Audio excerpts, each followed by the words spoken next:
o que a gente vai... Um upgrade no que a gente falou no terceiro período. Também naquela época vocês não tinham condições que a gente avançasse muito no assunto, né? Vamos falar sobre o diagnóstico em neurologia, neurocirurgia e neurociências, né? Como em qualquer área da medicina, a gente tem que fazer um diagnóstico sindrômico para prosseguir na topografia, nas etiologias e no diagnóstico final, que é o nosológico. Então, eu vou projetar aqui a aula. Aí vocês não vão me ver, tá? Janela.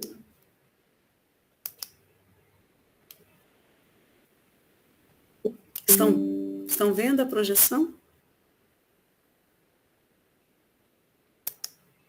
Sim, prof. Está aparecendo?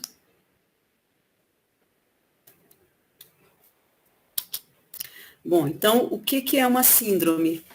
Né? De novo, síndrome é quando você agrupa sintomas, que são as queixas do paciente, a história clínica, com sinais obtidos num bom exame neurológico, correlatos, sintomas e sinais correlatos formam uma síndrome. E a gente faz... Está aparecendo a setinha? Ou não? Que eu vou apontar aqui. Vou pegar o laser. Bom, e aí, a partir da união de sintomas e sinais, a gente formula o diagnóstico sindrômico. Esse diagnóstico sindrômico, ele vai se relacionar à topografia da lesão, à localização da lesão. E a seguir, você vai abrir um leque de possibilidades de etiologias que possam causar aquela síndrome naquele local com a temporalidade dada pela história clínica. E a partir das causas, a gente vai solicitar os exames laboratoriais, os exames de imagem, direcionados a essas causas, com o objetivo de fazer um diagnóstico final, que é o nosológico. Então, recapitulando... Professora, Oi. Não está mudando o slide. Não mudou? Espera aí. Por que será? Aqui é o primeiro. Será que eu tenho que ir para o próximo? E agora mudou? Não. Não mudou?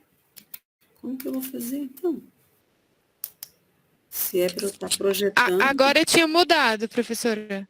Tinha mudado? Deixa eu tentar de novo. E agora, foi? Não. Não foi? É porque aqui... Agora foi. É, porque aqui não é o... Aqui não é. Então, eu vou fazer desse modo aqui. Deixo aqui de lado. Tá pequeno, tá grande, tá dando para ver? Tá bom. Tá bom? Bom, então, relembrando, tá? O sistema nervoso, ele é dividido em ele é subdividido em duas partes. O sistema nervoso central, que é formado pelo encéfalo e medula espinhal. O encéfalo é o cérebro e o tronco encefálico. E a gente tem o sistema nervoso periférico, que a gente tem o somático, que é responsável pela motricidade, pela sensibilidade somática, e o sistema nervoso periférico autônomo. O sistema nervoso autônomo é uma subdivisão do sistema nervoso periférico, não é considerado sistema nervoso central. Eu digo isso porque isso é importante quando a gente for falar em doenças da unidade motora, em doenças periféricas. Então, é nessas doenças que a gente vai ter, principalmente nessas doenças, a gente vai ter as desautonomias. Então, é importante colocar essa divisão.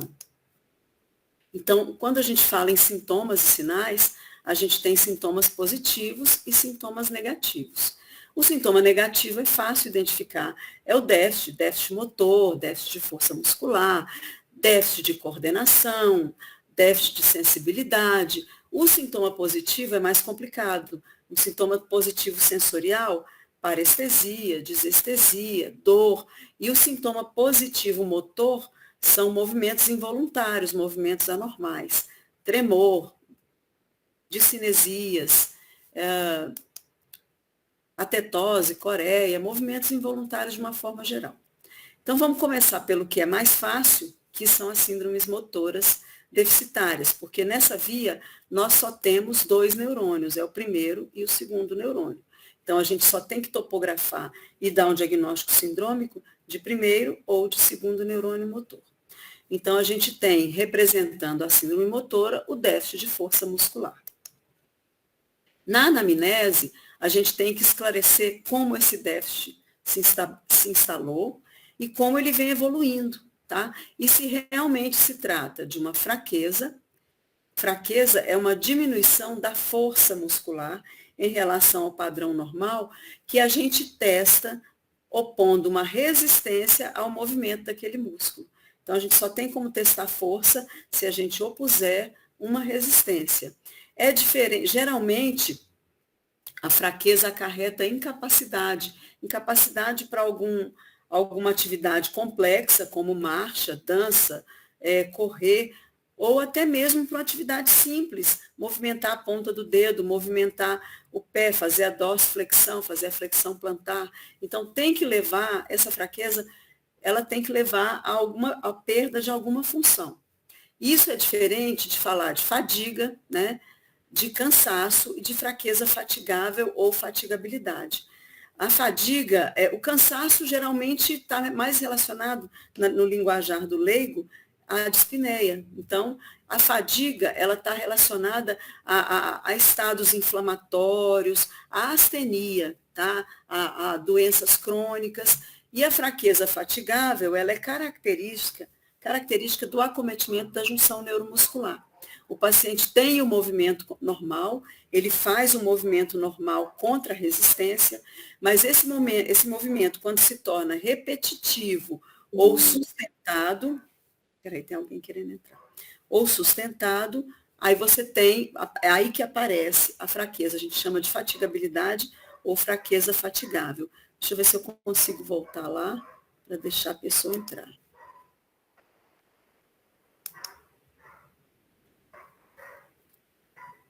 Quem é, gente?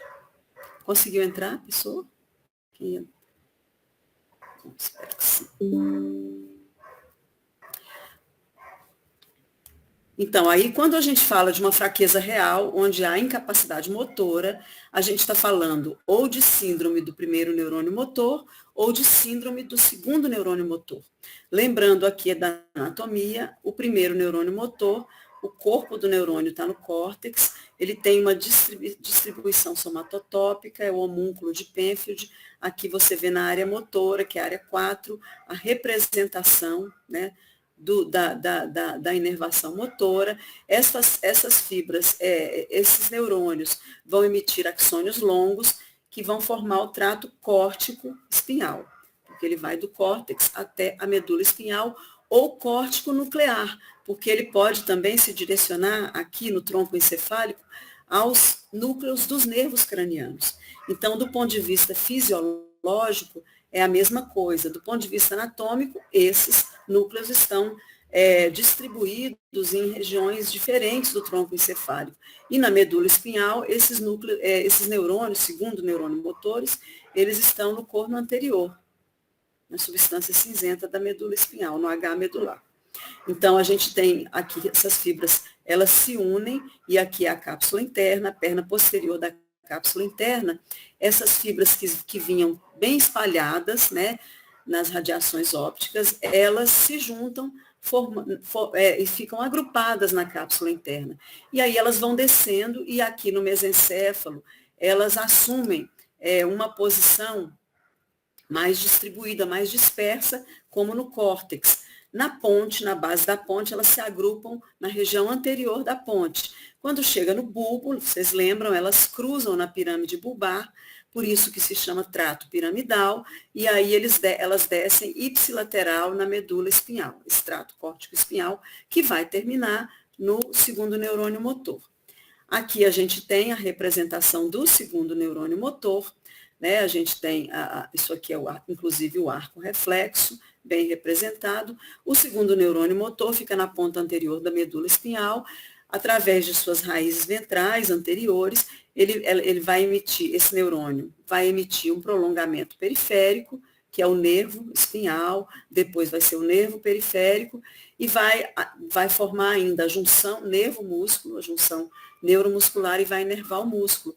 Eu representei dessa forma de propósito, tá? Porque é algo que nos ajuda a diferenciar, nos ajuda muito a diferenciar uma síndrome de primeiro neurônio de uma síndrome de segundo neurônio, é exatamente esse arco reflexo, essa informação sensorial, que ela é aferente, passa pelo gânglio da raiz dorsal, faz sinapse no segundo neurônio sensitivo, e aqui a gente tem um interneurônio.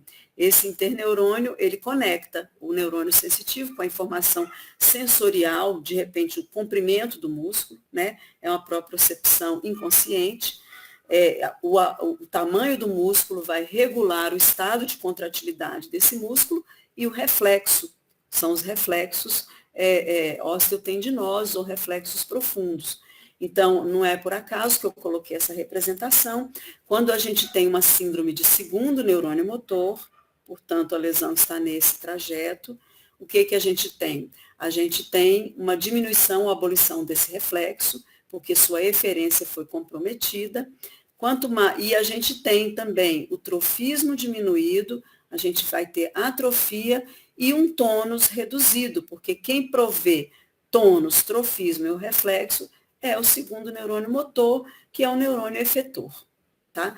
Quando a gente tem uma síndrome de primeiro neurônio motor, a gente tem exatamente o contrário disso. Lembrando aqui que as principais eferências do primeiro neurônio motor não são diretas sobre o segundo neurônio motor, são sobre esse neurônio internuncial, ou interneurônio.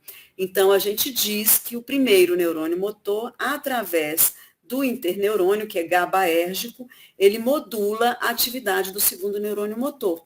Então, na verdade, ele inibe esse reflexo e torna o reflexo suave, como a gente vê em estado normal. Uma vez que o primeiro neurônio motor deixe de funcionar, deixe de enviar essas eferências para o neurônio internuncial, você tem o que a gente chama de liberação piramidal. O segundo neurônio motor, ele fica desinibido, e a gente tem hipertonia, hiperreflexia, o contrário da síndrome de primeiro neurônio motor. Não sei se vocês lembram, então aqui está a representação do reflexo. Tá? Então, reflexo é essencial. Tônus, reflexo e trofismo muscular são essenciais para a gente definir se a gente está diante de uma síndrome de primeiro ou segundo neurônio motor. No exame físico, o que nós vamos ver numa síndrome motora? A paresia, a gente vai ter que definir o padrão dessa paresia. É uma hemiparesia, hemiplegia ou hemiparesia, é um hemicorpo acometido. Geralmente, nas hemiparesias e nas hemiplegias, de qualquer forma que estejam esses reflexos, exaltados, ausentes, diminuídos, a gente se reporta às lesões hemisféricas, principalmente se é uma hemiplegia completa, se ela está acometendo a face do mesmo lado. Então, primeiro, a gente analisa, quando a gente vai caracterizar uma síndrome, isso é muito importante, a gente analisa o padrão da fraqueza muscular. É um padrão hemiparético, monoparético, paraparético, quer dizer, membros inferiores, diparéticos, 2 membros superiores ou quadriparético. Tá? Então, os padrões hemiparéticos, quaisquer que sejam os achados dos reflexos, se ele pega também a face do mesmo lado, a maior probabilidade, quase que 100%, é que seja uma lesão hemisférica. Depois que a gente analisa a fraqueza, se é distal, se é proximal, se é global, se ela é proporcionada, por exemplo, membro superior, membro inferior e face é igual, ou desproporcionada, existe uma desproporção entre os membros. Depois que a gente analisa o padrão da fraqueza, é que a gente se reporta aos reflexos. Porque, principalmente em lesões muito agudas, é comum a abolição total de reflexos, mesmo na síndrome de primeiro neurônio motor. Então, mais importante do que o reflexo é o padrão da fraqueza muscular, tá? Depois disso, em segundo lugar, a gente vai ver o padrão dos reflexos. Claro que se você tem um sinal de Babinski, um reflexo muito exaltado, você já sabe que é uma síndrome de primeiro neurônio motor. Mas quando você não tem reflexo, você tem que se guiar inicialmente pelo padrão da fraqueza. Então, quando a gente tem uma fraqueza muscular, a gente tem que graduar, né? Existe uma escala que é internacional, que é o MRC, Medical Research Council. De 0, a gente tem uma variação de 0 a 5. De 0, a gente tem paralisia completa e a gente vai graduando até no 5 ter uma força normal. No caso das paralisias faciais, é importante a gente fazer um parêntese, né? Então, lembrando aqui da neuroanatomia, o subnúcleo que inerva a porção superior da face, frontal e orbicular dos olhos, é inervado, recebe inervação, recebe contribuição dos neurônios motores bilateralmente. Então, a gente tem aqui, mostrando aqui os dois núcleos dos dois lados vão inervar a porção superior, tá? Mas não a inferior da face. E disso resulta que nas paralisias faciais centrais, como o outro lado, como é uma paralisia alta, né, uma lesão encefálica alta, o outro lado vai compensar a musculatura frontal. Então, na letra A, a gente tem uma paralisia facial central, e na letra B, que é do nervo periférico, a paralisia facial periférica, é do núcleo para frente.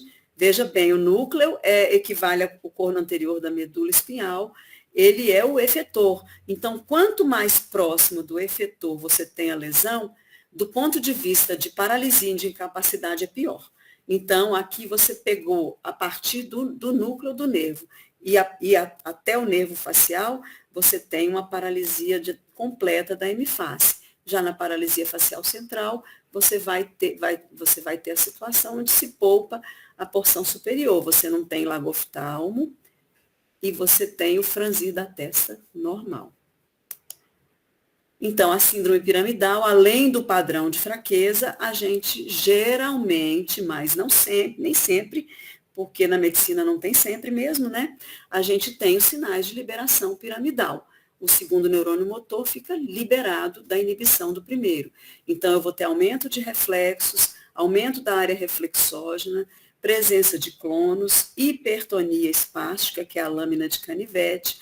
Posso ter cinesias, que são músculos que não foram estimulados, é uma reinervação, isso aqui cronicamente resulta de reinervação aberrante, você reinerva músculos que não eram responsáveis por aquele movimento, e a presença do sinal de Babinski, sempre acima dos 2 anos de idade, é anormal.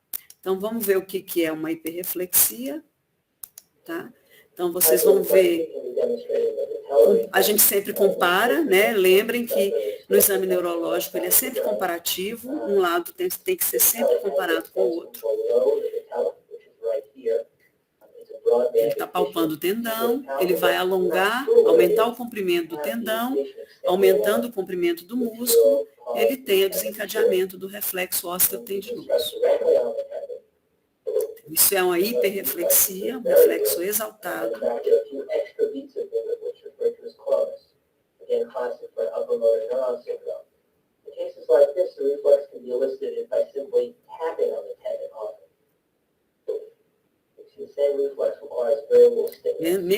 Mesmo ele percutindo fora do tendão, ele obtém um reflexo.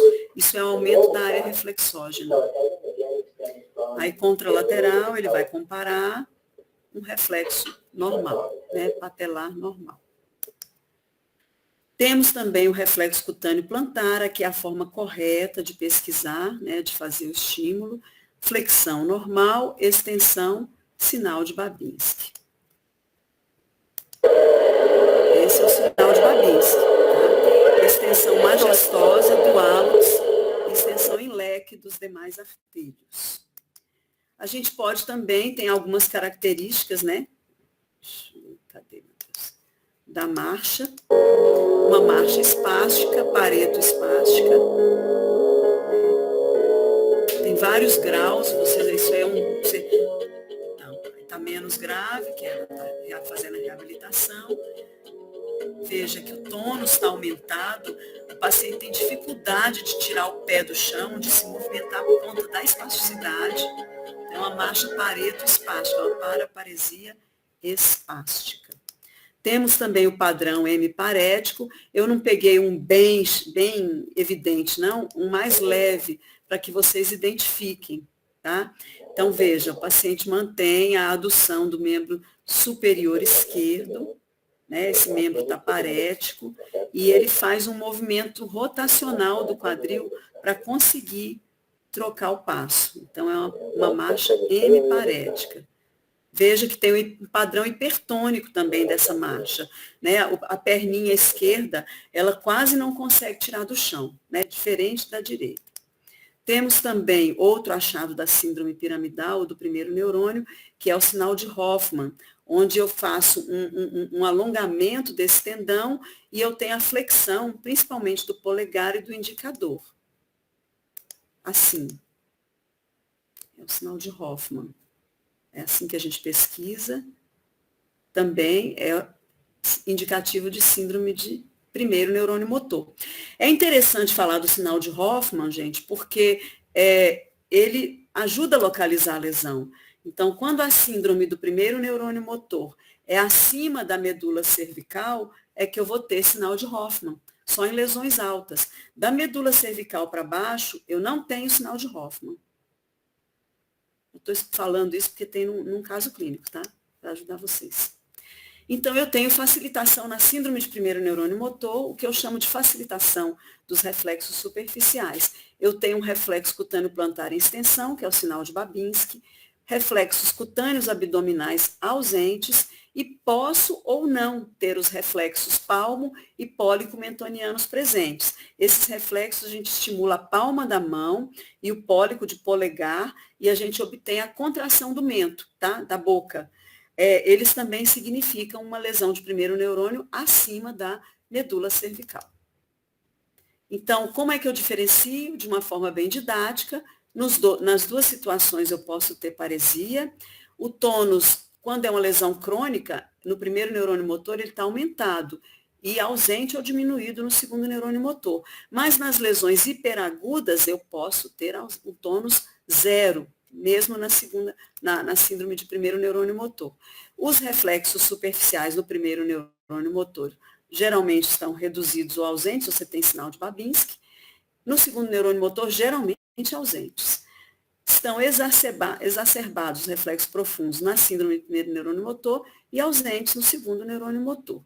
A atrofia na síndrome de segundo neurônio motor, ela é flagrante, ela é muito importante, porque o segundo neurônio motor, ele é efetor e tem uma função trófica sobre o músculo. Já o primeiro neurônio motor, você só tem atrofia numa lesão muito crônica, e geralmente ela é por desuso. O sinal de Babinski está presente na síndrome do primeiro neurônio motor e ausente na síndrome do segundo neurônio motor. Preciso ter todo esse cortejo de sinais? Com certeza não. Basta ter um ou outro. O sinal de Babinski, por si só, já caracteriza a síndrome de primeiro neurônio motor, acima de 2 anos de idade. Na síndrome de segundo neurônio motor, as coisas são mais complexas, porque sindromicamente, segundo neurônio motor não é só o neurônio, é o neurônio, o axônio distal, a junção neuromuscular e o músculo estriado esquelético. Então, eu tenho algumas diferenças quando o acometimento é do neurônio motor, do nervo periférico, da junção e do músculo. Então, principalmente algumas coisas que eu quero ressaltar, quando é segundo neurônio motor, o corpo neuronal, a atrofia é intensa, precoce, é um quadro mais grave, tá? Não tem alteração sensitiva, porque está no corno anterior da medula. Eu tenho a presença de fasciculações e de câimbras com uma frequência muito grande, porque a desnervação é muito grave e esse músculo fica com acetilcolina ali circulando, sem comando nenhum. Então, eu tenho aquelas fasciculações, são aquelas contrações de fibras musculares. E os reflexos, eles variam, tá? Porque eu posso ter, primeiro, neurônio motor associado. O exemplo disso aqui é a esclerose lateral amiotrófica, aquela doença grave que acometeu Stephen Hawking, por exemplo, só para citar, para vocês lembrarem. É uma doença muito grave. Então, esses quadros são quadros gravíssimos. Quando a gente tem lesão do nervo periférico, é claro que eu tenho neuropatias puramente motoras. Tem agentes etiológicos que vão acometer só fibras motores, mas não é o mais comum. O comum é ser mais simétrico, o acometimento mais distal, os reflexos geralmente são perdidos, o que caracteriza uma neuropatia periférica, uma polineuropatia periférica inicialmente, é a arreflexia. Isso chama muita atenção e eu posso ou não ter alterações sensitivas associadas. Quando a doença é da junção neuromuscular, eu tenho uma coisa muito importante. Os músculos que são afetados são principalmente aqueles que são muito solicitados. Então, veja, a musculatura ocular ela é usada 24 horas por dia. A da face, você tem expressão facial o tempo todo. A musculatura proximal ela é antigravitacional. Então, o paciente não sustenta nem o pescoço. Os braços, ele não levanta. Ficar de pé é uma tortura. E tem isso aqui, tá, gente? A junção neuromuscular, ela tem toda uma dinâmica de estímulos chegando, a acetilcolina se ligando ao músculo e promovendo um potencial receptor.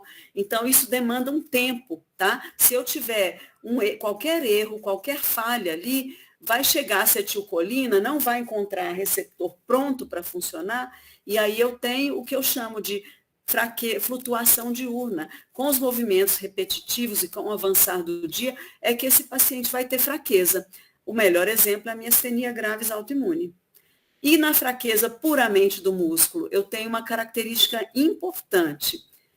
Reflexos geralmente estão preservados. Tanto aqui quanto aqui, eu não tenho muita alteração de reflexo, porque o problema é na membrana do músculo. O arco reflexo ficou lá para trás. Eu só vou ter alteração de reflexo quando eu tiver muita fraqueza e atrofia. Então, isso aqui é a atrofia muscular, compara a panturrilha esquerda, que está linda, maravilhosa, com a panturrilha direita atrófica. Na musculatura, nos interósseos dorsais, a gente vê aqui ó, a musculatura toda bonitinha, o paciente é magro. A musculatura toda desenhadinha no antebraço e olha o lado esquerdo. Um padrão atrófico, né? Então, é sempre assim, gente. Neurologia, você compara um lado com o outro sempre. É muito importante isso. De novo, os reflexos para lembrar que, principalmente quando a gente fala de síndrome de segundo neurônio motor, reflexo, muitas vezes, é a chave do diagnóstico, da estrutura que está sendo acometida, porque a manifestação é sempre fraqueza muscular. Vamos falar dos sintomas positivos motores, que são as desordens, a gente chama de desordens do movimento ou síndromes extrapiramidais. Síndromes extrapiramidais é um termo antigo, mas ainda é usado. Aí eu estou falando de outras estruturas que vocês conhecem bem, os núcleos da base, tá? Então, a gente caudado, putamen, globo pálido, núcleo subtalâmico de Lewy e a substância negra, tá? A gente é o estriado, mais o globo pálido, que tem uma função cognitiva também, o núcleo subtalâmico, que é sempre excitatório, acho que vocês lembram, não sei se lembram, e a substância negra, que está envolvida principalmente na doença de Parkinson, e a gente tem os circuitos nigroestriatais, que eles são tanto excitatórios quanto inibitórios sobre os núcleos da base e as áreas motoras do córtex. Então, essas estruturas formam circuitos fechados, que nos dão os movimentos aprendidos, o aprendizado motor, tarefas complexas, como dançar, jogar basquete, lutar, correr. Então, não são tarefas automáticas simples, como os circuitos medulares. São bem mais complexos. É o autocomando motor, tá? Que a gente tem. Então, o acometimento dessas estruturas que deveriam, no frigir dos ovos, o que essas estruturas fazem? Elas selecionam, tá? Vou simplificar bem para vocês. Elas selecionam, do ponto de vista fisiológico, elas selecionam os músculos mais adequados para agir em determinada tarefa. E elas excluem os que só atrapalham, os que estariam parasitando o movimento. Né? Então, elas fazem uma seleção e criam circuitos próprios. Quando a gente tem o acometimento dessas estruturas, a manifestação clínica é movimentos anormais indesejados. Exatamente a incapacidade de selecionar quem vai agir, que momento vai parar, que momento vai funcionar. Aqui a gente tem um quadro de distonia, tá? É uma distonia generalizada. É completamente involuntário. Né? Então, dificílimo de tratar, inclusive, tratamento medicamentoso, todos falham, a gente faz, geralmente, tratamento cirúrgico. Quando a distonia é em poucos músculos, a gente pode usar a toxina botulínica, mas quando é generalizada assim, a gente tem que fazer cirurgias estereotáxicas naquelas estruturas. Então, isso é uma distonia. E a gente tem o protótipo das doenças extrapiramidais. É importante falar dela porque é uma doença muito comum, principalmente no envelhecimento, que é a doença de Parkinson, que aí você tem, não é só isso, né, que você tem, a gente sabe que a gente tem no Parkinson sintomas motores e não motores. Então, o que a gente tem um déficit de dopamina, mais de acetilcolina também, a gente sabe que tem. Então, o paciente perde iniciativa, alterações de cognição, ele vai ter alterações emocionais, as áreas de recompensa são acometidas, mas o que mais chama atenção e mais incomoda são os sintomas motores. Ao mesmo tempo que ele tem alteração da via direta, ele vai ter alteração daquela via indireta no circuito nigrostriatal. Então, ele tem sintomas positivos, tremores, e ele tem sintomas negativos, rigidez, bradicinesia, alterações posturais e de equilíbrio. Falando também em sintomas positivos, motores, a gente tem a síndrome cerebelar. Lembrando que o cerebelo, pequeno cérebro, é responsável tanto pela coordenação fina das extremidades, através dos hemisférios cerebelares, o neocerebelo ou cérebro-cerebelo, como pelo equilíbrio axial, que a gente tem aqui a região do vermes, o lobo flóculo-nodular, e a pirâmide e a úvula, tá? Então, essas estruturas mediais da linha média cerebelares, essas estruturas são responsáveis por tarefas diferentes, pelo equilíbrio axial, elas têm conexão com o sistema vestibular, tá? Com o oitavo nervo na ponte, e também com fala e movimento ocular. Então, quando a gente tem uma síndrome cerebelar de neocerebelo, o acometimento é hemisférico, a gente tem dificuldade para a realização de tarefas que exijam destreza, né? Tarefas finas, e a gente vai ver nas provas índex, nariz e calcanhar, joelho, essa ataxia. Mas se eu tiver, por exemplo, um tumor de linha média do cerebelo, eu não vou ter nada disso, viu?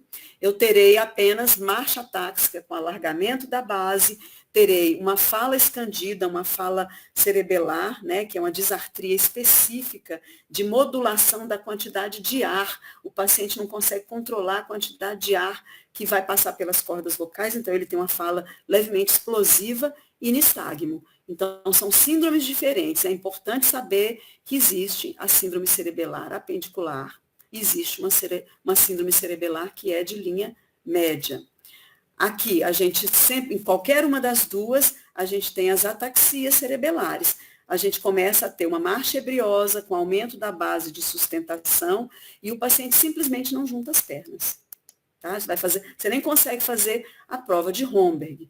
Já no acometimento dos hemisférios cerebelares, a gente vai ter alteração dessas provas. Índex nariz, índex do examinador. A gente sempre faz de olhos abertos e olhos fechados. A outra prova de coordenação para membros inferiores, prova calcanhar, joelho. Calcanhar, joelho, escorrega pela canela. Aqui a gente tem a disdiadococinesia, que é a incapacidade de realizar movimentos alternos de forma rápida, e a gente tem a prova do rechaço, que é a de Stewart-Holmes, que a gente pede para o paciente fazer força, ó, esse braço aqui tem que proteger, tá? Na verdade, esse braço tinha que estar aqui. A gente pede para o paciente fazer uma flexão e solta subitamente, para ele tentar controlar a direção do movimento. Tem um filminho para vocês, para ajudar. Uma criança com ataxia espinocerebelar. Então, veja a dificuldade de pegar a bolinha, tá? Ele tem ataxia tanto axial quanto apendicular. Olha como ele faz, olha a dificuldade de pegar o brinquedinho, o movimento fino, trocar de mão. Veja, dificuldade de ficar de pé, com esses pés juntos, ele não consegue ficar, fica sempre com a base alargada.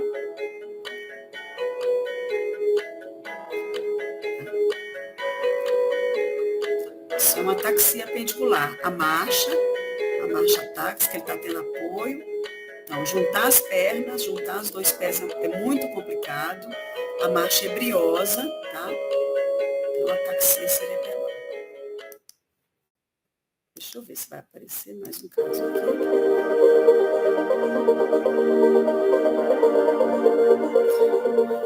Aqui é para vocês verem a fala, né? A fala escandida é uma disartria que é diferente de uma disartria por fraqueza muscular.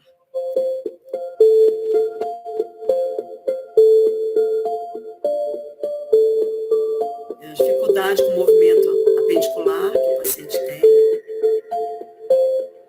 Teve um AVC, né? Uma sequela de AVC.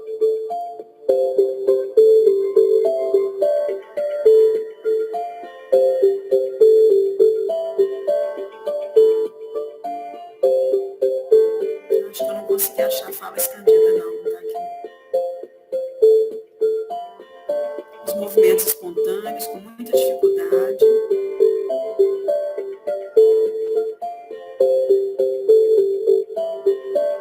Com dificuldade de realizar movimentos alternos, rápidos.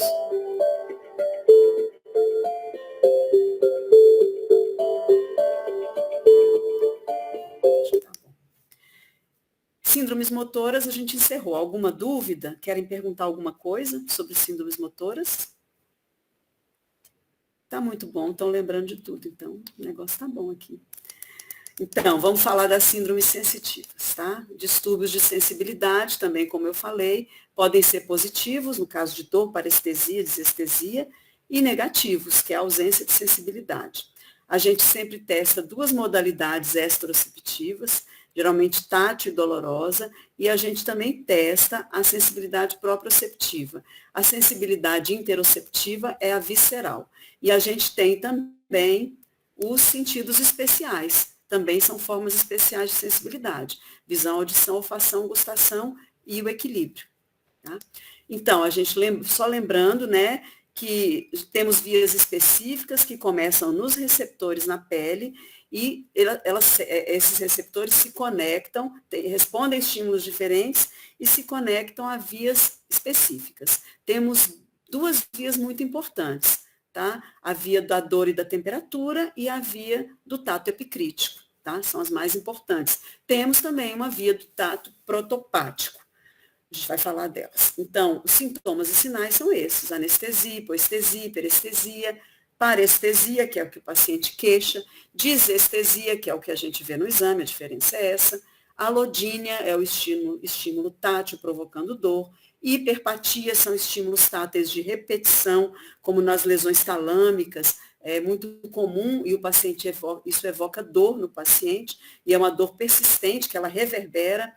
Grafoestesia, a capacidade que o paciente tem de identificar na palma da mão uma letra, as letras. Estereognosia é a capacidade do paciente de reconhecer formas só pelo tato. Temos, em casos de lesões de pele, né, lesões cutâneas, a gente tem muitas vezes hipoalgesia e hiperalgesia, geralmente não é quadro neurológico. Palestesia, que se refere à sensibilidade vibratória, e a noção de posição segmentar, que é a cinético-postural, que é a propriocepção consciente.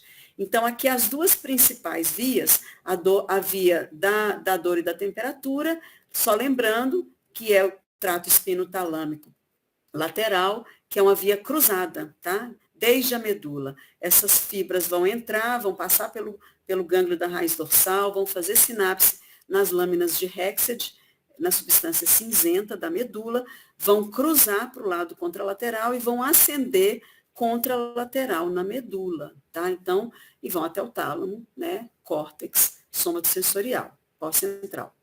No caso da sensibilidade tátil, a gente tem duas vias. A gente tem uma via que é a mais importante, que é a da propriocepção consciente, que é a via cordonal posterior, que é do tato epicrítico. Então, essa via, ela é ipsilateral, ela não vai fazer sinapse agora, ela só no gânglio da raiz dorsal, e ela é ipsilateral, ela sobe da medula só no bulbo, que vai virar um leminisco medial, tá? E aí ela vai cruzar no bulbo e vai até o tálamo e córtex somatosensorial. Lembrando que o tato espinotalâmico anterior, que é responsável, ele fica situado aqui, né? no cordão, na coluna anterior, ele é responsável pelo tato protopático e ele também é uma via cruzada, assim como o espino talâmico lateral. Tá? De forma que se você examinar somente a sensibilidade tátil, você não sabe que via que você está testando, se é a via epicrítica ou se é a via protopática, porque elas se compensam, tá? Então, na verdade, por esse motivo, a gente tem que examinar pelo menos modalidades sensitivas, tátil e dolorosa ou tátil e temperatura e térmica, tá? Então, térmica com os tubos de ensaio, dolorosa, pinprick, tá? É com um objeto pontiagudo e tátil, um objeto suave. E aí a gente tem os padrões de sensibilidade, né? Então, aqui a gente vê um padrão hemi-hipoestésico. E a gente sabe que, do mesmo jeito do córtex motor, o córtex sensitivo tem toda uma representação somatotópica e a gente tem também um homúnculo de Penfield, de forma que as hemi-hipoestesias completas, não é alterna, elas se relacionam ao hemisfério contralateral, assim como as alterações motoras. Aí fica fácil você topografar a lesão. Mas é claro que a gente tem outros padrões para complicar, né, gente? Não poderia ser tão fácil assim sempre.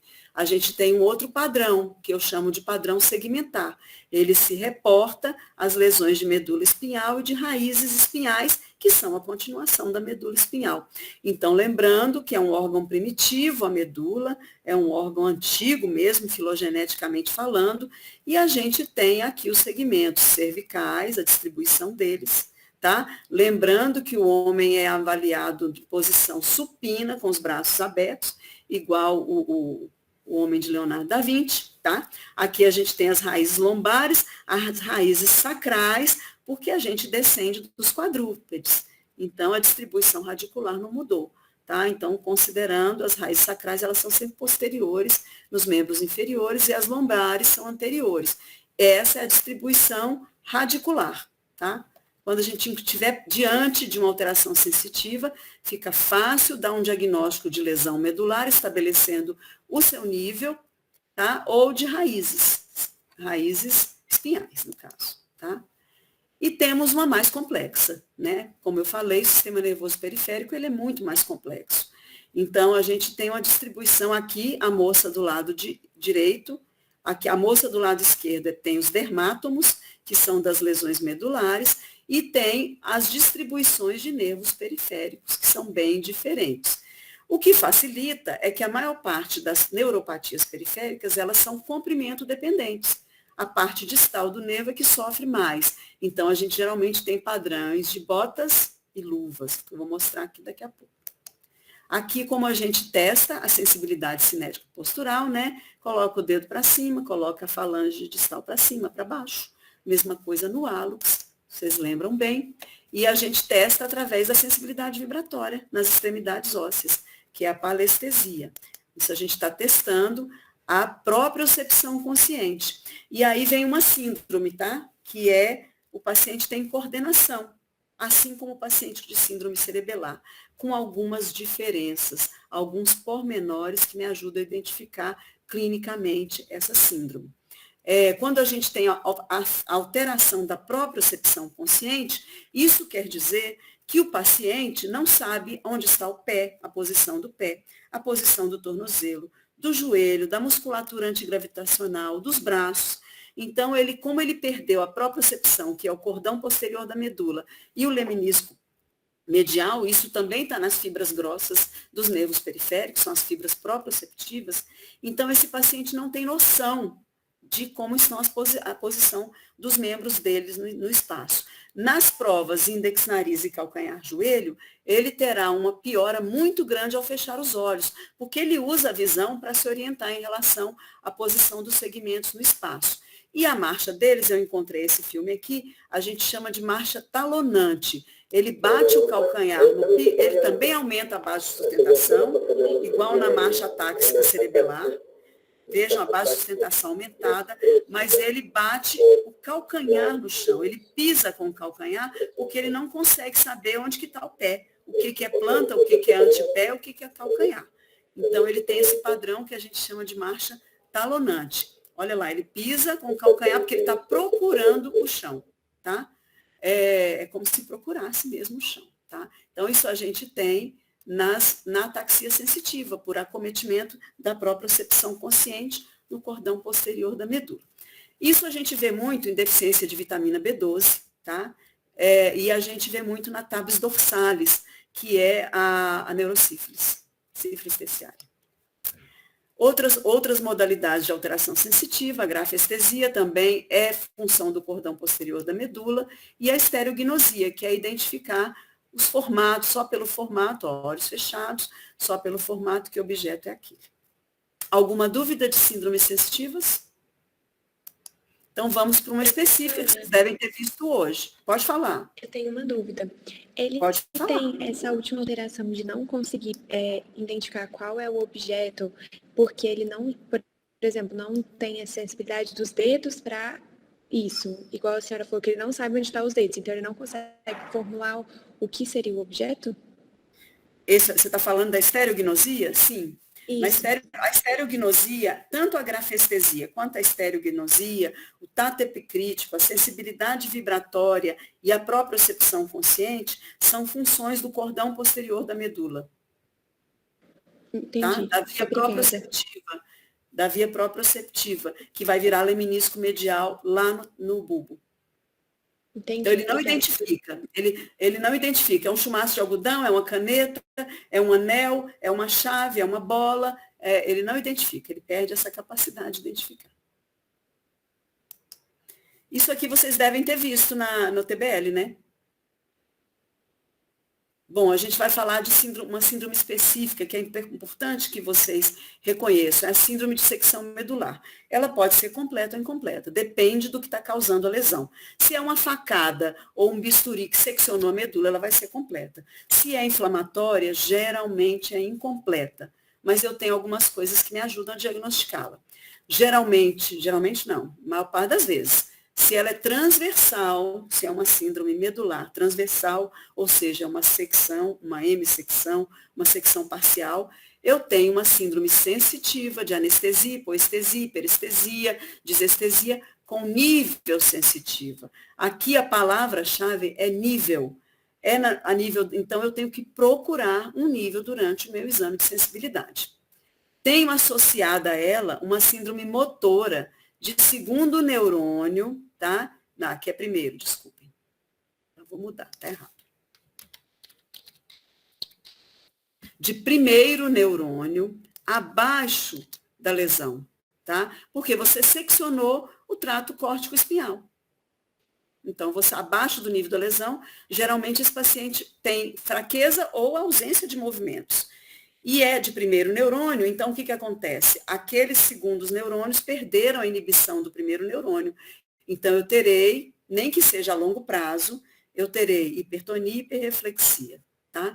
Mas num primeiro momento, nem sempre, tá, gente? Numa fase de choque medular, onde eu tenho uma lesão hiperaguda e eu tenho toda uma desconexão sináptica, é muito comum eu ter paraplegia com ausência de reflexos e hipotonia, um tônus muito reduzido.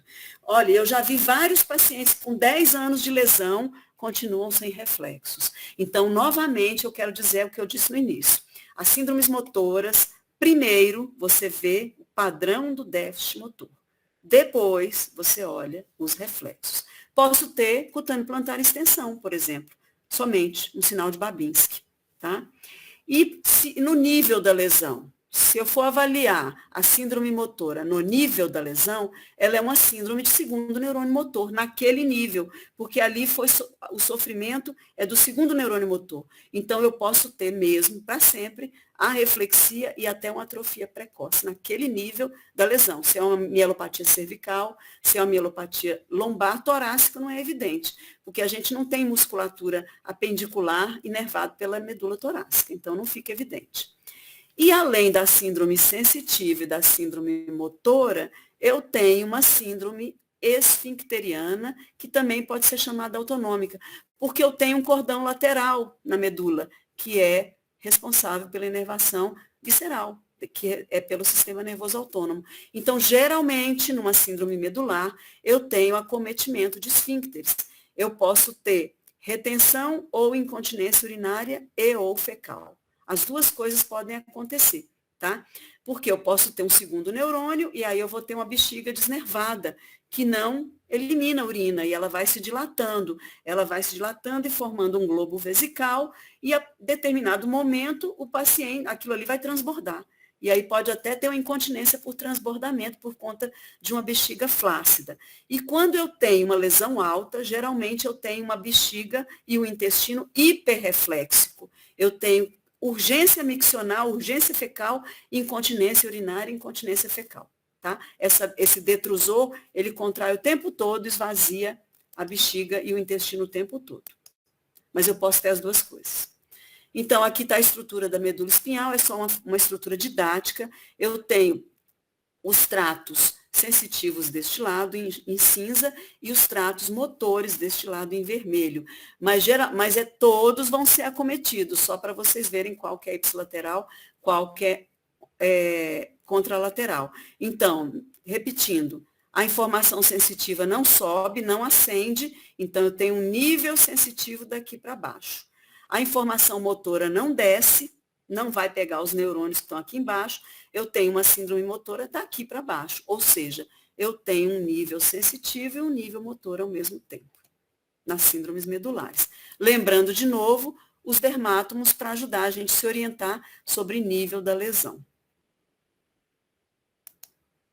Síndrome de nervos periféricos, também tenho. O nervo periférico, tem aqui o desenho dele.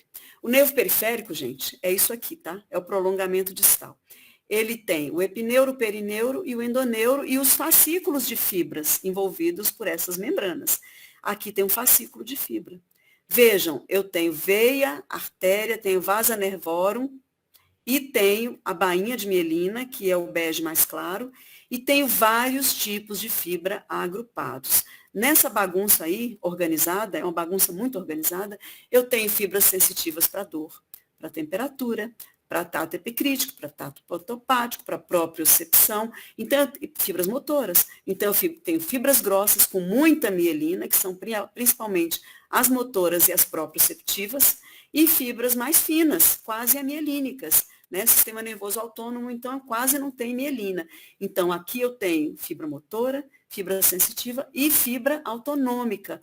Lembram lá atrás que eu falei na divisão periférica, sistema nervoso autônomo? Está tudo junto no nervo periférico. E a manifestação clínica, pessoal, vai depender de que tipo de fibra está sendo afetada, tá? Então, eu tenho que conhecer a anatomia dos nervos periféricos? Eu diria que o neurologista tem. O clínico não, ele tem que ter uma noção que existem nervos maiores, mais longos, como o ulnar e o mediano, que vão até a pontinha do dedo, o ciático, que vai até lá embaixo, tá? O sural, ele é ramo do ciático. Então, esses nervos, quanto mais comprido o nervo, mais ele vai sofrer numa neuropatia periférica comprimento dependente. Então, se eu tenho um diabetes, uma neuropatia tóxica por metal pesado, uma deficiência, uma neuropatia carencial por deficiência de B1, B6, B12, o que vai acontecer? O neurônio motor não vai conseguir mandar nutriente para cá, porque é muito grande esse nervo. Então, eu vou começar a ter alteração sensitiva distal em membros inferiores. Não é assim que vocês veem as neuropatias diabéticas, por exemplo? Eu tenho hipoestesia, desestesia distal. A gente diz que é em botas. E logo depois, a gente começa a ter desestesia e parestesia em mãos, que são os segundos nervos maiores. Então, quem vai sofrer mais é o nervo onde não chega o fator trófico. Aqui não chega o fator. Então, vai degenerar primeiro a porção distal dos nervos maiores. Por isso que é primeiro em membros inferiores e depois em membros superiores. Geralmente é assim. Claro, em medicina como no amor, nem sempre, nem nunca, mas na maior parte das vezes, as polineuropatias começam pelos pezinhos e depois afetam as mãos. São os nervos maiores esses aqui. Então, o transporte axonal também, retrógrado, está sofrendo mais aqui do que num nervo proximal. Né? Então, a eliminação de toxinas, né, que vão para o neurônio, lá na medula, também não vai ocorrer direito. E os fatores tróficos vão deixar de chegar primeiro nos nervos grandes, Por isso que eu tenho esse padrão. Eu não gosto que fiquem decorando, não, acho que vocês têm que entender o que acontece, visualizar, é muito mais interessante.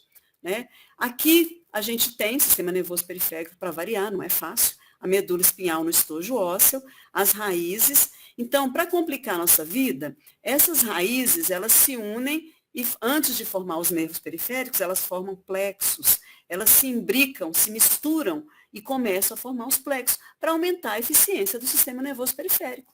Né? Se daqui saísse um nervinho e fosse lá para a ponta do dedo, lesei aqui, acabou, não tem mais movimento na ponta do dedo. Mas como acontece o imbricamento de várias raízes, formando os plexos e depois os plexos é que dão os nervos, disso resulta que um nervo periférico vai receber contribuição de várias raízes por conta da formação de plexos. Então, para que seja mais eficiente esse controle motor, eu tenho os plexos. Agora, o que é eficiente é difícil para o neurologista diagnosticar. Ele tem que determinar, diante de uma lesão periférica, se ele está diante de uma lesão de plexo braquial, lombar, sacral, ou se é de um nervo ou mais de um nervo. Então, aí ele tem que unir a informação de que músculos estão fracos, que parte sensitiva está afetada. E aí ele vai para um mapinha e determina se é plexo, se é nervo periférico. Não precisam decorar isso, só entender, tá? Então, aqui é o plexo lombosacro, dando origem ao principal nervo de membros inferiores, que é o ciático, ou isquiádico. Nas doenças do segundo neurônio motor, na síndrome do segundo neurônio motor e nas neuropatias periféricas, a gente também tem muita atrofia. Aqui é uma neuropatia de ulnar, tá? De hanseníase, então atrofia de interósseo dorsal muito grande e atrofia dos outros interósseos e do primeiro interósseo dorsal está muito evidente aqui à direita. Sinais autonômicos podem ser alterações pupilares, pegando nervos cranianos, sudorese, hiperidrose, tá? Alteração de coloração da pele, que parece até lesão vascular, mas não, é neuropatia periférica, tá? Alterações tróficas, que podem ser autonômicas também. A gente pode ter padrões de atrofia, que é o sinal da bênção da lesão do nervo mediano. Se a neuropatia é crônica, a gente vai ter alteração trófica antiga, de 20, 30, 40, 50 anos de evolução. Então, as deformidades são muito importantes por conta das atrofias, que vão se desenvolvendo cronicamente. A gente tem uma artropatia de Charcot, né, altera até a conformação das articulações, um pé cavo, dedos em formato de martelo. Tá? A gente chama pé cavo e dedo e martelo. É característico de neuropatia hereditária, de evolução muito crônica. Podemos ter mão caída, punho caído na lesão de nervo radial, e novamente um pé cavo com dedo e martelo. É bem sugestivo de neuropatia periférica muito crônica. Muitas vezes o paciente vem com uma história dizendo que está 1 ano com fraqueza e com dificuldade na marcha. Mas quando você olha o pezinho, você sabe que a doença é muito mais antiga, é de muitas décadas. Então, isso nos ajuda a dar um diagnóstico etiológico mais de certeza, tá? Os padrões sensitivos das neuropatias periféricas, o mais comum é esse do canto aqui. Botas e luvas, tá? Plexopatia geralmente pega um membro todinho, tá? Pegou um plexo, pega um membro todo. Mononeuropatia múltipla, por exemplo, hanseníase, diabetes, artrite reumatoide, é muito comum, tá? O que a gente tem? Pegou um nervo axilar aqui à direita, você tem uma alteração temporal, não é ao mesmo tempo. Pegou o axilar aqui à direita, alteração de sensibilidade, fraqueza e dificuldade de levar o braço. Aí daqui a 3 meses ele pegou um fibular. Aí ele está com dificuldade na dorsiflexão e alteração sensitiva nessa região medial da perna. E a mononeuropatia, que é a alteração de sensibilidade motora, ela é bem circunscrita. Então, são os principais padrões. Os sintomas das polineuropatias, como eu falei, depende de que tipo de fibra foi acometida. Fibra grossa, fibra fina, fibra motora, fibra autonômica, os sinais e sintomas mudam muito em função disso. Pode pegar todas? Pode, tá? Temos ainda síndrome de tronco encefálico, lembrando que aí é necessário conhecer e lembrar da anatomia do tronco encefálico. Aqui a gente tem os pedúnculos cerebrais no mesencéfalo, a ponte e o bulbo. Segundo, terceiro, quarto nervo saem do mesencéfalo. Quinto, sexto, sétimo, oitavo saem da ponte. nono, décimo, 11º, 12º, bulbo. Então, quando a gente tem acometimento desses nervos cranianos, de acordo com o nervo que está acometido, a gente lança aquela lesão numa dessas estruturas. Mas a gente não tem só lesão de nervo craniano. Nessas estruturas passam as grandes vias. A via motora principal, que é a piramidal, as vias sensitivas e algo muito frequente nas lesões de tronco, as vias cerebelares. Então, eu tenho pedúnculo cerebelar superior, que não está dando para ver, pedúnculo cerebelar médio, que está aqui atrás, e pedúnculo cerebelar inferior. Então, geralmente a gente tem uma associação de ataxia, síndromes motoras e nervos cranianos. E temos o que a gente chama muito frequente das síndromes alternas, que é quando a gente pega um núcleo de nervo craniano e o trato córtico-espinhal passando juntinho dele. Então, a síndrome de Weber pega o terceiro nervo e dá uma hemiplegia contralateral. Essas são as mais frequentes, tá? A de Millar-Gubler pega, dá uma hemiplegia, uma paralisia facial periférica contralateral. A síndrome de Dejerine pega o hipoglosso, dá uma paralisia de língua do lado da lesão e uma hemiplegia contralateral. Temos outras, síndrome de Wallenberg, que é muito frequente, todo mundo diz que é labirintite, esse termo é horrível, não é um termo médico, mas a gente tem uma síndrome vestibular associada a uma síndrome cerebelar, uma síndrome sensitiva, disartria, disfagia. Então, a síndrome de Wallenberg é muito comum nos acidentes vasculares cerebrais, e é uma síndrome bulbar. Vamos falar de cefaleia e síndrome de hipertensão intracraniana, tá? Lembrando, isso aqui vocês devem lembrar. Então, a síndrome de hipertensão intracraniana é caracterizada por uma cefaleia, geralmente é uma cefaleia mais grave, uma cefaleia progressiva, que vai incapacitando o paciente, levando a alterações visuais. O paciente tem, com aumento da pressão abdominal, ele tem maior aumento da pressão intracraniana. Então, quando ele vai evacuar, durante o sono, na fase REM do sono, ele desperta com cefaleia. Então, é uma cefaleia que vai se tornando grave, geralmente não é localizada, ela tende a ser holocraniana, em aperto, a intensidade aumenta, tem vômitos, vão se associando vômitos, tontura, alteração visual, e a gente tem uma alteração da papila do nervo óptico, que aqui é uma papila normal, bem definida, olha os vasos como estão bonitinhos, não tem nenhuma hemorragia, e a gente tem um papiledema, tá? Que essa papila, ela fica engurgitada, os contornos não aparecem, olha os vasos quando estão engurgitados. Então, é um papiledema, aqui tem até hemorragia, que caracteriza a síndrome de hipertensão intracraniana. E aí, quando a gente define que é uma síndrome de hipertensão intracraniana, a gente tem que definir qual compartimento está sendo afetado, né? Então, a gente tem, lembram da doutrina de Monro-Kelly, a gente tem 3 compartimentos, o parênquima encefálico, o sangue, que são seios venosos e artérias, e o compartimento licórico. Qualquer um desses 2 afetados pode dar uma síndrome de hipertensão intracraniana, ou mais de um, né? Às vezes mais de um. Síndromes de perda de consciência. Eu tenho 2 tipos de síndrome. Uma que é paroxística, que eu chamo de síndrome epiléptica, são crises que duram segundos, né, geralmente, né, a não ser os status epilépticos, que dura mais de meia hora, mas a maioria das crises duram segundos. E o coma, que é uma alteração de consciência persistente. Lembrando, gente, do sistema reticular ativador ascendente, tá? Vocês lembram? Eu sei que vocês lembram, porque vocês já falaram na aula, do loco cerúleo, que ele é ativador, tá? do tálamo e do córtex. Então, quando a gente tem coma ou síndrome epiléptica, a gente obrigatoriamente teve o sistema reticular ativador ascendente. Lembrando que as aferências sensoriais todas ativam esse núcleo, que ativa o tálamo, que é o órgão maior da consciência, e que vai ativar todo o córtex. Então, a gente tem no coma uma avaliação pela escala de coma de Glasgow, que vocês conhecem, onde 3 parâmetros são muito importantes.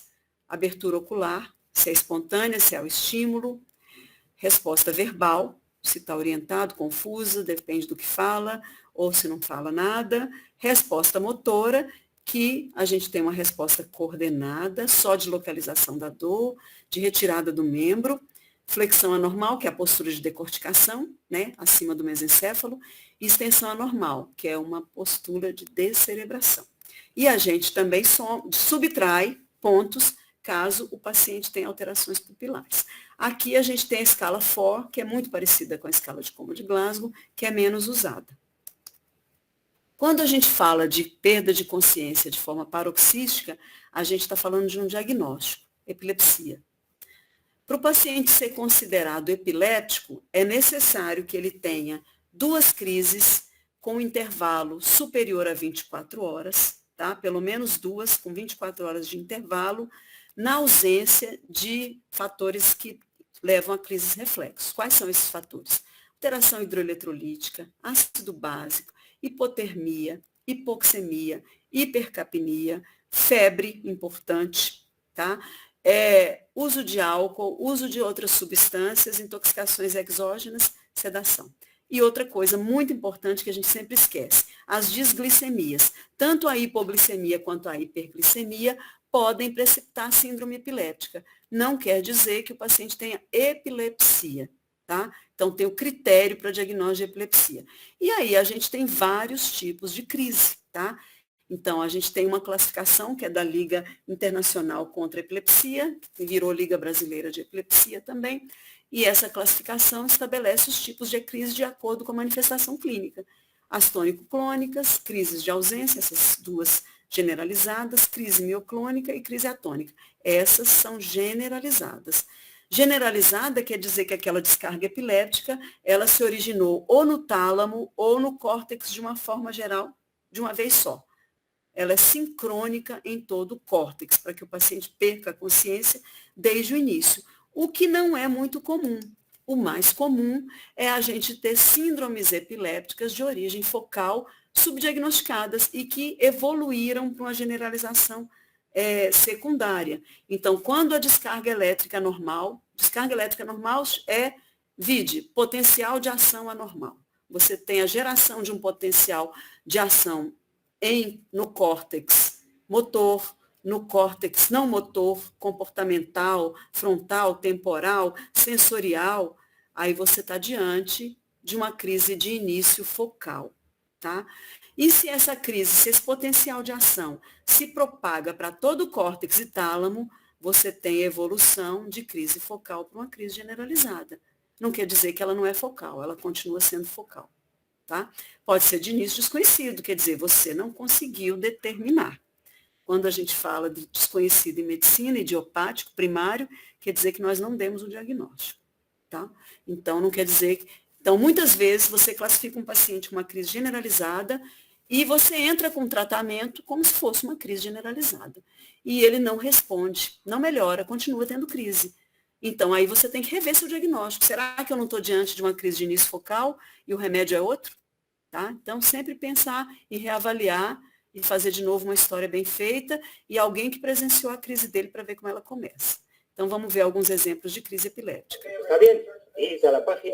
Isso é uma crise generalizada, tá? Vejam um menininho oriental. Observem bem, os olhinhos parados, piscando.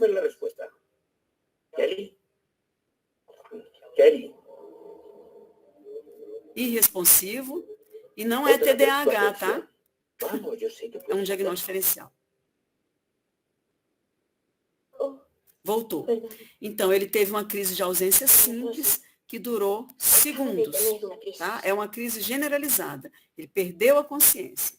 Outra crise generalizada é uma crise generalizada tônico-clônica, que é a mais comum. Tá? Então, você tem uma fase tônica de hipertonia, seguido de fase clônica, com perda completa da consciência. Muitas vezes depois você tem o relaxamento dos esfíncteres urinário e fecal. E a mordedura de língua ocorre pela protrusão da língua, tá? Então, nada de colocar a mão dentro da boca do paciente para pegar a língua. A língua já está protraída, ele não vai ter asfixia. O leigo faz muito isso, coloca a mão dentro da boca. Outro tipo de crise, essa sim é uma crise focal com generalização secundária. É uma crise descognitiva ou desperceptiva, uma crise de lobo temporal. Vejam o aspecto comportamental dela.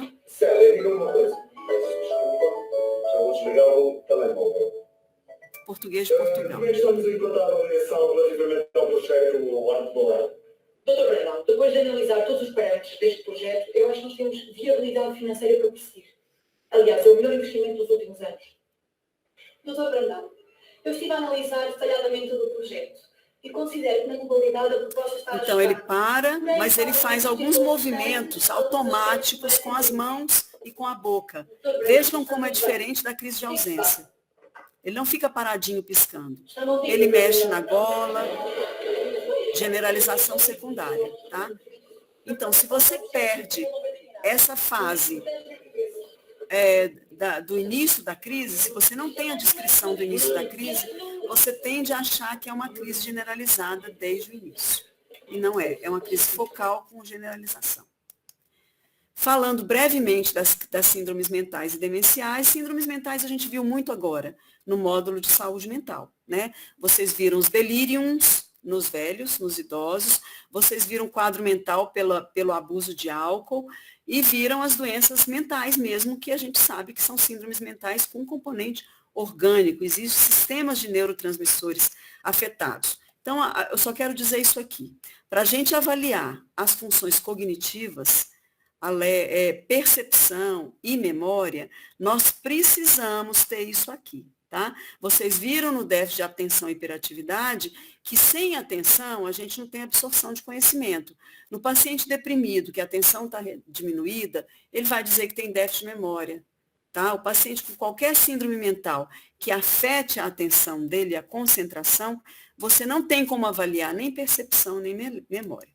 E quais são as funções cognitivas que a gente tem? Tudo isso, que estão difusamente distribuídas no córtex, tá?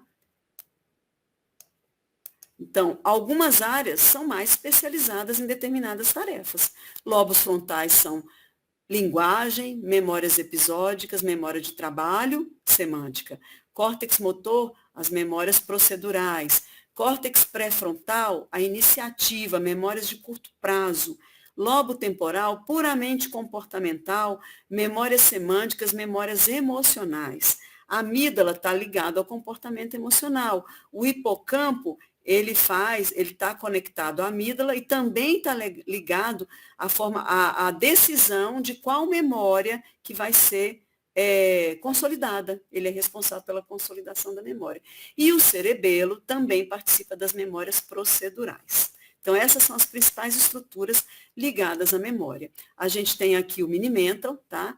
Que a gente faz um exame mental rápido do paciente para determinar se ele tem um quadro de demência, né? Principalmente uma síndrome demencial. Aqui, de novo, vou repetir o que eu já falei. A gente pode avaliar também, além da atenção, da consciência, as gnósias, que é a capacidade de reconhecer a informação sensitiva e fazer as associações, a linguagem, lembrando os 4 pilares da avaliação da linguagem, que é a fluência, a repetição, a compreensão e a nomeação, tá? E a gente lembra também que a gente tem a área de Wernicke, receptiva, e a área motora, que é a área de Broca, frontal. As praxias são a capacidade de realizar atos motores complexos quando o paciente não tem déficit motor. Então, se ele tem déficit motor, não tem como a praxia. Então, é o pré-frontal, área pré-frontal e frontal, área suplementar motora. A gente está avaliando essas áreas, né? Então, é o planejamento e a execução das tarefas motoras. Nós temos os tipos de apraxia. Memória, a gente tem a retrógrada, que é para trás do evento, e a anterógrada. Vocês viram trauma hoje, devem ter falado disso, que é a partir do evento. Então, no trauma, você pode ter acometimento dos 2 tipos de memória. Temos também memória imediata, que é frontal, a memória recente, que depende da seleção de que memórias serão consolidadas pela amígdala e pelo hipocampo, e a memória remota, que todas as estruturas participam, todas as procedurais, a amígdala com o hipocampo, o córtex, todo o córtex, tá? Então, um envolvimento de grandes áreas do córtex. E a memória operacional, tá? Ela é procedural, e frontal, ela é principalmente ligada ao lobo frontal. A repetição faz com que ela seja consolidada. Por último, vou falar de uma síndrome que vocês devem lembrar, que é a síndrome meningia. A síndrome de irritação meningia, a gente tem a presença de rigidez de nuca, sinal de Kernig e sinal de Brudzinski. Tá? Lembrando que isso ocorre porque a gente tem envolvimento das raízes pela dura mater. Uma vez que você tem irritação das meninges afetando a dura mater, ao tracionar as raízes, tá? A gente traciona a dura mater e aparecem esses sintomas. Então, as principais síndromes que eu tinha para lembrar com vocês, para ajudar, porque tanto no TBL quanto no PBL, quanto na simulação realística, vocês terão que fazer diagnóstico. Né? Sem o diagnóstico não tem como estabelecer a conduta correta. Então, eu acho que é importante a gente começar por aí, tá? Querem colocar alguma coisa? Tem alguma dúvida? Não, professor, tudo certo. Nossa, que bom, estou feliz. Mas a senhora se importa de mandar o slide? Esse slide tem muito vídeo. A Esther não está gravando, não? Eu estou gravando, mas é Então, mesmo assim. eu acho que é interessante ela passar a aula para vocês, porque quando eu faço o arquivo PDF, é conseguir enviar.